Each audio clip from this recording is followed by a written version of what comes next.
Bonjour, des grâces inutiles. Voici la main du jour. 2 Corinthiens 6, 1. Paul dit ceci. Puisque nous travaillons avec Dieu, nous vous exhortons à ne pas recevoir la grâce de Dieu en vain.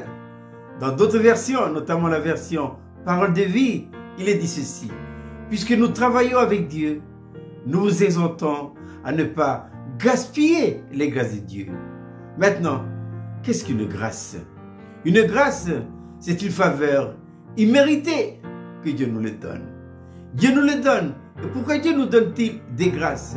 C'est pour suppléer nos manquements et nos faiblesses. C'est pourquoi, quand vous lisez les Saintes Écritures, surtout les Épîtres, à l'introduction, on trouve le mot grâce. Et à la conclusion, on retrouve le mot grâce. Parce qu'on a vraiment besoin des grâces de Dieu, des supports qui viennent du Saint-Esprit afin de pouvoir tenir dans la vie chrétienne.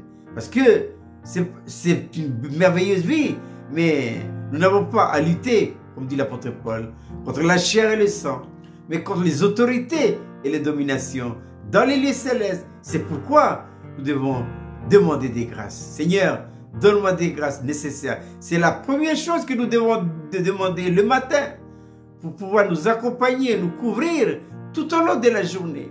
Oui, et pourquoi? Parce que nous sommes ouvriers avec Dieu. Nous sommes appelés à travailler avec Dieu, non pour une construction matérielle, mais pour une construction spirituelle et céleste de sa maison. Une maison spirituelle qui sera le contenant de sa gloire éternelle. Donc, Paul dit ici, nous vous exhortons à ne pas gaspiller les grâces de Dieu. Peut-on gaspiller les grâces de Dieu? Oui. Nous gaspillons les grâces de Dieu si nous ne les utilisons pas. Et pour pouvoir les utiliser, qu'est-ce qu'il faut faire? Eh bien, il faut accepter. Il faut accepter les épreuves, les difficultés, les voies par lesquelles le Seigneur nous fera passer. Il ne faut pas les refuser.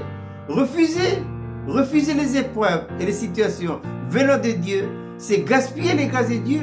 Parce que les grâces de Dieu deviennent opérationnelles que dans la mesure où nous acceptons avec joie tout ce qui nous arrive comme venant de Dieu. C'est pourquoi l'apôtre Paul dira dans sa lettre aux Philippiens, j'ai appris à être content de l'état où je me trouve. Oui, parce que si un homme comme Paul peut le dire, parce qu'il a été aux prises avec toutes les difficultés de la vie, à cause du choix de l'Éternel, mais également à cause de sa prise de position pour les intérêts de Dieu. C'est pourquoi l'ennemi l'a harcelé vraiment. Mais Paul a tenu bon. Et pourquoi il a tenu bon? C'est à cause des grâces.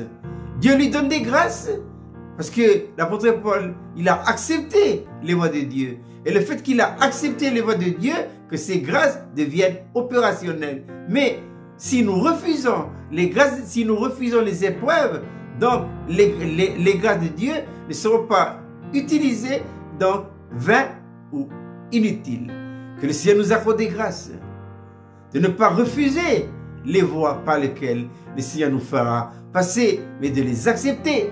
Je répète cette belle petite manne pour ce matin, des grâces inutiles. 2 Corinthiens 6, 1 et 2. Puisque nous travaillons avec Dieu, nous vous exhortons à ne pas gaspiller les grâces de Dieu. Je vous souhaite de passer une agréable journée.